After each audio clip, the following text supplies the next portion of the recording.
이 찬양 그대로 한번 같이 하면서 할까요? 주의 평안이 함께 하시기 바랍니다. 우리 주의 평안이 함께 하시기 바랍니다. 네.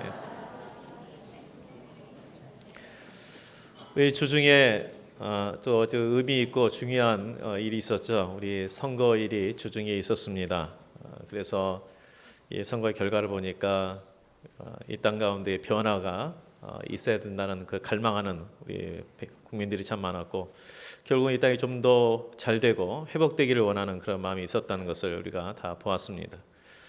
또 우리가 또 어제는 우리 이제 세월호 2주년이 된 날이었습니다. 참 이 땅에 아직도 하나님의 어떤 그 위로하심과 회복이 많이 필요하다는 것을 또 한번 느끼게 되는데요. 이것을 생각하면서 우리 삶의 회복, 우리 가정적인 문제에서도 가정의 회복이라든가 우리 개인의 영적인 문제라든가 내 개인의 여러 가지 마음의 어려운 부분들, 또 물질적인 어려움의 이런 문제들, 이런 많은 그 문제들의 회복이 어디에 있는가? 오늘 이 말씀을 통해서 이 모든 우리의 삶의 이 회복이 예배에서부터 시작된다는 것을 우리가 기억하셔야 합니다. 여기 계신 분들은 대부분이 매주 한 번 이상을 여러분의 믿음의 연조만큼 예배를 드렸습니다. 그런데 우리가 예배의 이 모임에 오셔서 예배를 드리는데 과연 예배가 무엇인지, 또 내가 왜 예배를 드려야 하는지를 모르거나 아니면 잊어버리고 습관처럼 예배를 드릴 때가 많지 않았는가? 우리가 이걸 한번 생각해 봐야 될 것 같아요. 예배는 분명 하나님과의 관계에 있어서 가장 기본이 되고 중요한 신앙의 행위입니다. 그래서 하나님께서는 그 무엇보다도 예배자를 찾으십니다. 하나님 앞에 예배하는 예배자를 찾으십니다. 우리 교회 안에서도 봉사하는 사람이 필요합니다. 전도하는 일도 필요하고요. 또 여러 가지 직분자로서 그 사명 잘 감당해야 됩니다. 이 모든 것이 다 필요합니다. 그런데 그 이전에 가장 그 토대가 되는 게 뭐냐면 바로 예배자입니다.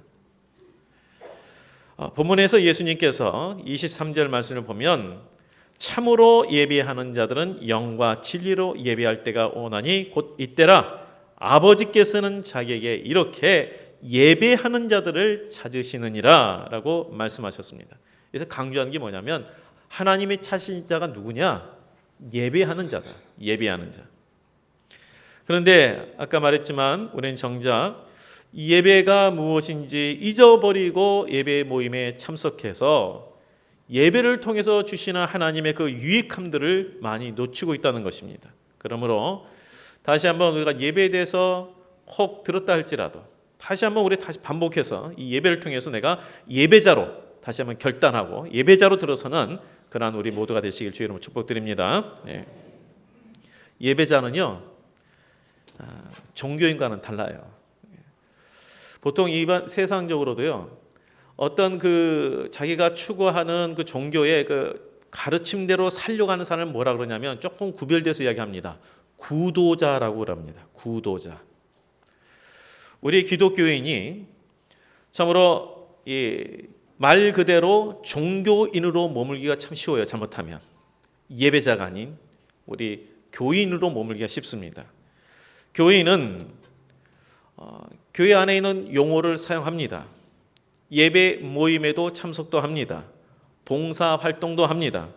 그러나 그 말씀의 이 가르침이 우리 삶 가운데 그대로 적용되지 않고 영역이 교회 영역과 우리 삶의 영역이 완전히 나눠져 버리는 그런 일이 발생될 수 있습니다. 바로 이것이 그냥 종교인입니다. 그러나 예배자는 일상적인 삶에 있어서 그 가르침대로 살아가는 그러한 노력이 많이 보이고 그렇게 또한 이 삶의 영역에서 말씀대로 살아가는 모습을 보게 됩니다. 하나님께서는 바로 그러한 예배자를 찾으신다라고 오늘 말씀하셨습니다. 곧 예배자로서의 삶입니다. 오늘 본문의 말씀을 보면 예수님께서 사마리아로 지나가시는데 이 배경을 좀 알 필요가 있어요. 유대라는 그 예루살렘 유대 지역에서 갈릴리 지역으로 가면 지름길은 사마리아 땅을 통과하는 건데 당시 사람들은 사마리아 사람들과는 적대적인 관계가 있어서 그 땅을 통과하지 않습니다. 대부분 돌아서 갑니다. 그런데 예수님께서 지금 이 사마리아 땅으로 들어가셨어요. 지름길로 가려 한 것이 아닙니다. 이 사마리아 지역으로 들어가는데 오늘 말씀해 보니까 왜 예수님께서 이 사마리아 지역을 가셨는지를 알게 돼요. 그것은 한 여인 때문에 그렇습니다. 왜 그 길을 가느냐? 우리 하나님의 관심은요, 우리 한 사람 한 사람에게 있습니다. 어떤 일 이전에 이 한 여인을 만나기 위해서 그 땅을 간 거예요. 근데 이 여인이 어떤 여인입니까? 오늘 말씀해 보면 이 여인이 남편이 5명이 있었는데 버림을 받고 지금 사실 붙어 사는 집에서도 그 남편도 아니고 그냥 붙어 사는 거예요. 그러니 얼마나 기구한 인생입니까? 5명의 남편으로부터 만약에 남편이 죽어서 물론 버림받을 수도 있고 여러 가지 이유가 있지만 어쨌든 간에 이 5명이라는 사람부터 버림을 받았다는 것, 그 거절감의 상처, 이게 얼마나 심하겠습니까? 그리고 지금 있는 그 집도 사실은 정식적인 결혼 관계도 아니고 붙어 사는 관계니 참으로 이 기구한 인생이고 희망도 없고 참 절망적인 상황입니다.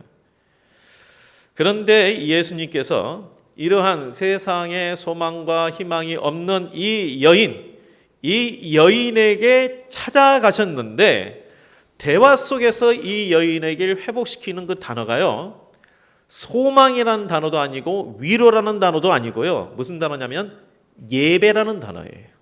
예배. 계속해서 이 대화를 통해서 나중에 계속 나오는 단어가 뭐냐면 예배라는 단어가 나옵니다. 쉽게 말해서 우리의 가정 가운데에 여러 가지 어려움이 있습니다. 하나님의 위로가 필요합니다. 우리의 소망이 필요합니다. 그런데 하나님께서 우리에게 위로와 소망을 주는 그 힘이, 그 주는 단어가 어디서 나오냐면 예배라는 단어에서 나온다는 거예요. 예배. 예배를 통해서 하나님께서 우리에게 힘을 주시고 예배를 통해서 우리에게 소망을 주신다는 거예요. 예배예요. 우리의 삶의 여러 가지 문제를 해결할 길이 바로 예배에 있다는 것을 말씀하고 있는 겁니다. 이 여인이 20절 말씀을 보면요, 그 예수님께서 자신의 그 치부를 드러내는 이야기를 할 때에 좀 당황을 했겠죠. 그러면서 나온 말이 이제 본인이 예배에 대해서 이야기를 해요. 유대인들은 예루살렘에서 예배를 드리고 우리는 여기서 예배를 드리는데 이 이제 장소에 대한 이야기를 하니까 예수님께서 이 여기서도 말고 예루살렘에도 말고 장소가 중요한 것이 아니다, 이제 이렇게 이야기를 하는데요. 왜 이 여인이 예배라는 단어를 꺼냈을까요? 지금 현재 뭔가 좀 동문서답하는 것 같지 않습니까? 왜냐하면 지금 이 남편을 데려오라, 남편 없습니다. 그러면 지금 너가 그 말한 게 맞다. 5명의 남편이 있었는데 버림받았다. 그리고 지금도 너 남편 아니다. 그거 알고 있다. 그러니까 이 여인이 선지자입니다 라고 이야기하면서 하는 말이 뭐냐면 예배에 대해서 이야기해요. 뭔가 좀 이렇게 앞뒤가 안 맞는 것 같은 이야기 같아요. 그런데 여기에서요, 이 예배라는 이 단어는 지금 이 여인에게 있어서 그의 모든 관심, 그 삶의 초점, 이것을 말하고 있어요. 우리는 종종 예배에 대해서 오해를 합니다. 예배 모임과 예배를 혼동해요. 우리 성도님들, 예배 모임과 예배는 다릅니다. 결혼식과 결혼이 같습니까? 결혼을 했다라는 것을 사람들에게 알려드리기 위해서 결혼식을 합니다. 우리 결혼했습니다 하고 하는 것이 결혼식입니다. 결혼 안에 결혼식이 포함되어 있지만 그것이 결혼은 아니에요. 결혼은 남과 여가 만나서, 요즘에는 뭐 이상해가지고 파트너가 만나서 결혼하는 것을 결혼이라고 이야기하는데 그게 아니고 우리는 남과 여가 만나서 결혼을 하잖아요. 한 가정을 이루는 거죠. 그래서 그 가정을 이루기 위해서는 서로에 대한 이해가 있어야 되고 내가 어떻게 이 가정을 이끌어갈 것인가, 섬겨야 될까, 이 모든 과정의 준비가, 이것이 결혼 준비인데 이상하게 요즘엔 결혼식 준비가 결혼 준비인 것처럼 착각을 많이 해요. 그게 아니에요. 마찬가지로 우리도 예배 모임과 예배를 혼동해요. 예배 모임 안에서 우리가 예배를 물론 드리긴 하지만 예배 모임 와도 예배를 드리지 않고 찬성만 하고 돌아갈 수가 얼마든지 있습니다. 예배의 가장 중요한 의미는 뭐냐면 관계예요. 사귐이에요. 우리가 처음에 기도할 때 뭐냐면 하나님, 이 자리에 영으로 임재하신 하나님을 만나게 해 주옵소서라고 기도를 합니다. 왜 그러냐면 그게 예배이기 때문에 그래요. 정말 살아계신 하나님, 영으로 임재하신 하나님 앞에 내가 반응하는 거죠. 기쁘고 감사하고 내가 어떻게 하면 그 주의 말씀을 내가 들을 것인가, 그리고 내 안에 있는 것을 통해서 하나님을 찬양하고, 이러한 반응, 관계, 이게 예배예요. 순서지에 대해서 반응하는 것이 아니고 사회자에 대해서 반응하는 것이 예배가 아닙니다. 그 집에 들어갔을 때에 피곤한 우리 아빠 엄마가 집에 들어갔을 때 애들이 나가지고 아이고 달려오면서 안기면서 그냥 보고 싶었어요, 아니면 그냥 수고하셨어요, 이렇게 반응하면 얼마나 힘이 납니까? 근데 갔는데도 쳐다도 안 보고 그냥 집 안에 딱 앉아 있으면 기분이 좋던가요? 저는 요즘에 이게 딸 키우는 재미를 느끼고 있습니다. 반응하면은 참 기쁘잖아요. 하나님께서 이 자리에 우리가 예배 모임으로 왔는데 하나님을 향한 반응이 없다 그러면 참 마음이 아플 것 같아요. 한 주간의 삶 가운데에 참 하나님의 베푸신 은혜들, 그리고 내가 또 부족한 부분들 참 아뢰면서, 그리고 감사하면서 또 한편으로 또 회개하며 기뻐하고 감사하는 그런 반응들, 주여 말씀하옵소서 내가 듣겠습니다, 이런 반응들, 이게 바로 예배예요. 참석하는 게 아니에요. 그래서 우리가 예배자가 되려면요, 그래서 예배 시간 늦으면 안 돼요. 왜냐하면 오셔서 하나님, 오늘 내가 처음부터 끝까지 하나님을 만나길 원합니다. 정말 하나님이 영으로 임재하신 하나님을 내가 만나고 우리가 감동을 받고, 이것을 위해서 기도하잖아요. 이 기도가 우리에게 필요해요. 자, 이 예배가 왜 중요하냐? 예배를 통해서 우리가 하나님을 만나고요, 하나님을 만나면 하나님으로부터 우리에게 능력이 주어져요. 그래서 예배자가 될 때에 그리스도인으로서 살아갈 힘을 얻게 되는 겁니다. 오늘 세 가지만 우리 좀 살펴보겠는데요. 그래서 예배는 나 자신을 드리는 것이다. 예배라는 단어, 이 원어의 단어는 엎드려 절하며 입맞추다라는 뜻이에요. 우리 경배라는 단어가 좀 더 낫겠어요. 엎드려 절하며 입맞추다. 이게 뭐겠습니까? 뜻대로 순종하겠습니다라는 뜻이. 그렇죠? 뜻대로 순종하겠습니다. 로마서 12장 1절 말씀에 사도 바울이 우리 몸을 거룩한 산 제사로 하나님께 드리라라고 말씀하셨습니다. 이것은 뭡니까? 나의 모든 생각까지, 내 모든 행동까지 하나님의 다스림 가운데 내가 드리겠습니다. 하나님께서 뜻하신 대로 내가 살겠습니다. 그러니까 예배 모임 때에 내 삶이 내가 원하는 대로가 아니라 내 삶이 하나님의 뜻 가운데 있도록, 하나님의 다스림 가운데 있도록 내 마음을 드리는 것이 예배예요. 그래서 이 예배 가운데 뭐가 있습니까? 하나님의 뜻대로 내가 다스림 받기로 하니까 때로는 어떤 사람이 일주일 동안 보니까 어떤 사람 나하고 관계가 안 좋아요. 참 상처를 나한테 줬어요.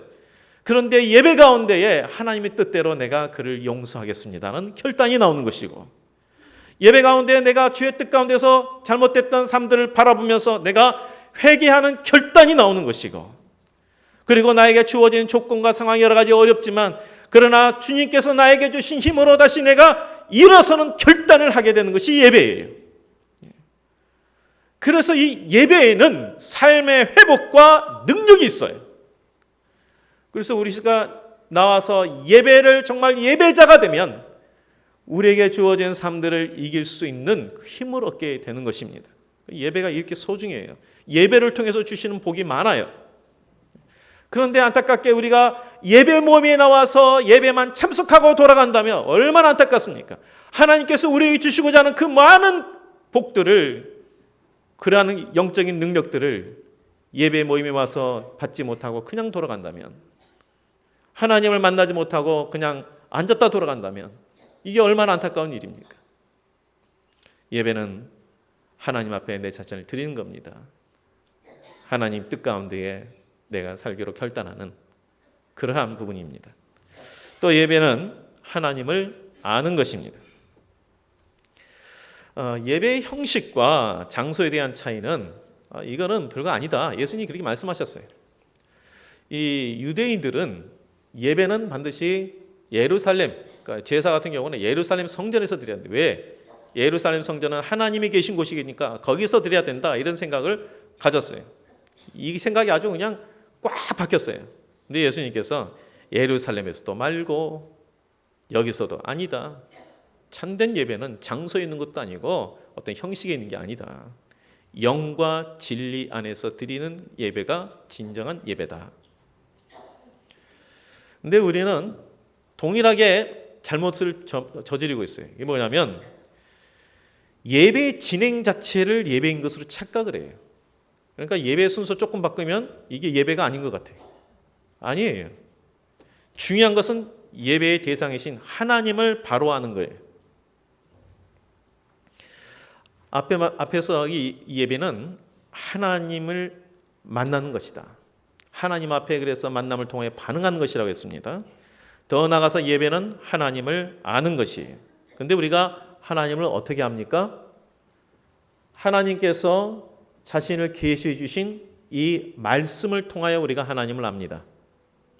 하나님의 뜻과 하나님의 마음이 담겨 있는 것이 바로 이 하나님의 말씀입니다. 이 진리이신 하나님의 말씀을 통하여 우리가 하나님을 압니다. 더불어서 우리의 지혜가 부족하기에 성령께서 또한 우리를 깨닫게 하심으로 하나님을 알게 하십니다. 그래서 진리이신 말씀과 성령께서 우리를 도우심으로 하나님을 알게 하고 예배자가 되게 합니다. 그래서 오늘 말씀에 그러잖아요. 영과 진리로 예배할지니라. 성령의 도심과 말씀으로 우리가 예배자가 되는 것이에요. 우리가 하나님을 아는 것이 참 중요합니다. 왜냐하면 하나님을 알고 하나님 알면서 내 자신을 알게 되면 그러면 내가 깨닫는 자답게 살게 돼요. 예를 들어서 내가 하나님으로부터 큰 은혜를 받았던 것을 깨닫는 사람은요, 은혜를 깨닫는 자답게 살아요. 그래서 이 하나님을 알고 자신을 아는 사람은 하나님의 자녀답게 살기 때문에 예배자의 삶을 살아요. 그래서 이 사단이 우리가 예배자가 되지 못하도록 온갖 방해를 합니다.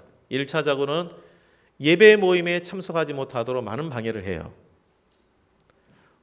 우리의 이제 사회삶을 살면은 어쩔 수 없는 일들도 물론 발생되지만, 그러나 여러 가지 갑작스러운 일로 인해서 나오지 못할 때도 있어요. 그런데 우리가 우선순위를, 그 무엇보다도 우선순위를 하나님 앞에 예배드리는 그 우선순위를 두게 되면 불가피한 상황 외에는 웬만하면 모든 걸 다 이기고 나올 수 있어요.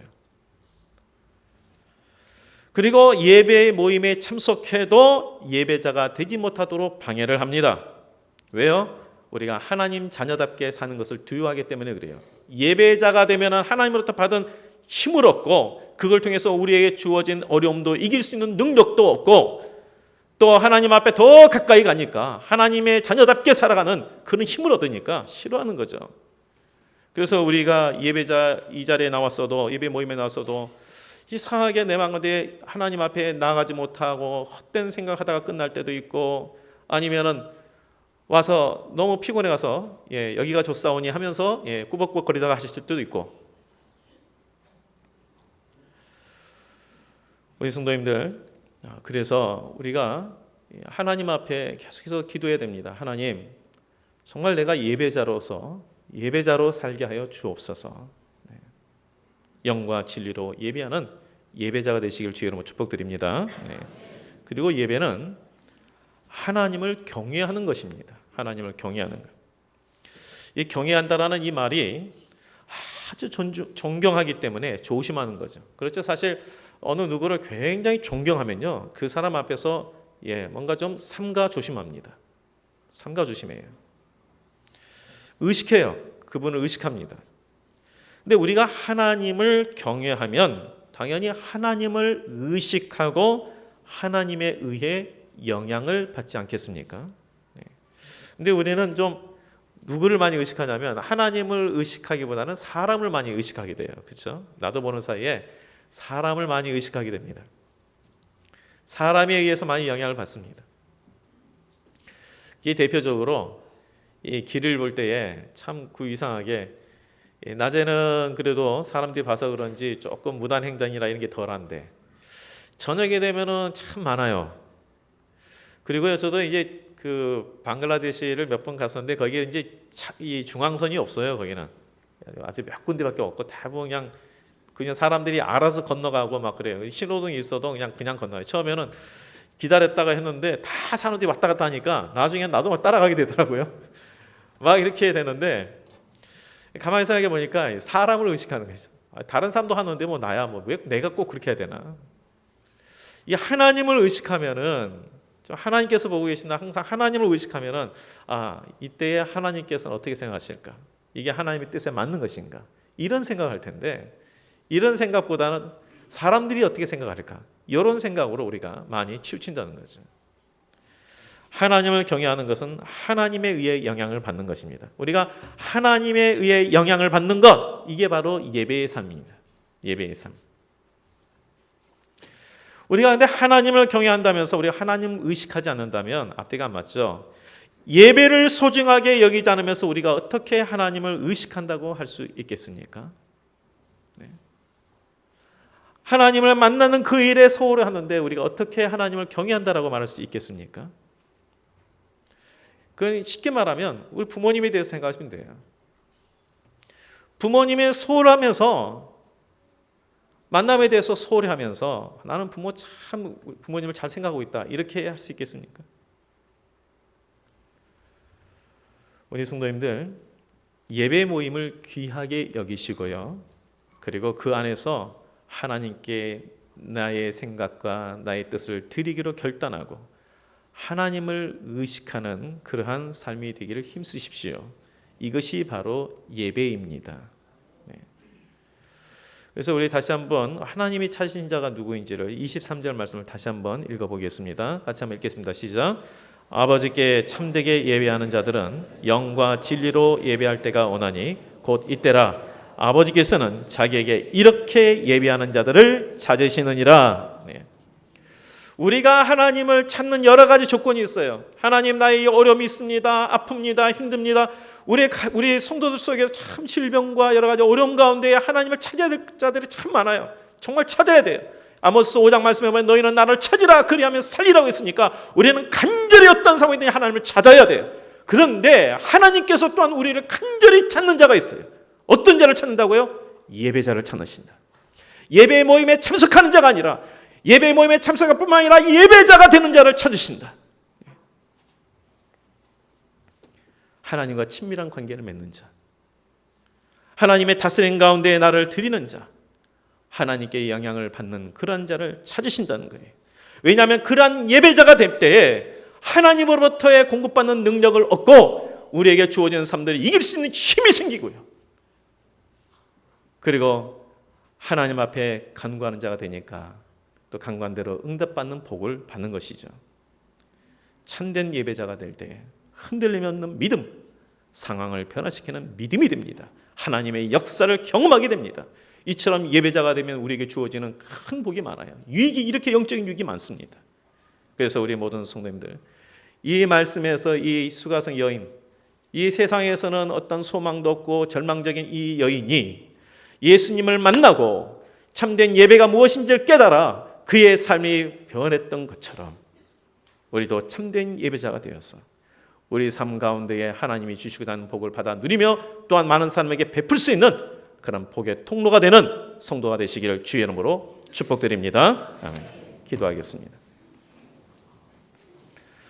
하나님 아버지, 다시 한번 하나님 앞에 우리 자신을 드리고 하나님과 만남을 사모하고 하나님의 뜻을 받드는 예배자가 되게 하여 주셔서 우리 모든 성도님들 주어진 삶 속에서 회복과 하나님의 공급하시는 능력을 얻는 삶 되게 하여 주옵시고, 많은 사람들을 또한 세워지고 일으키는 복의 통로가 되는 삶이 꼭 되게 하여 주시옵소서. 예수님 이름으로 기도합니다. 아멘.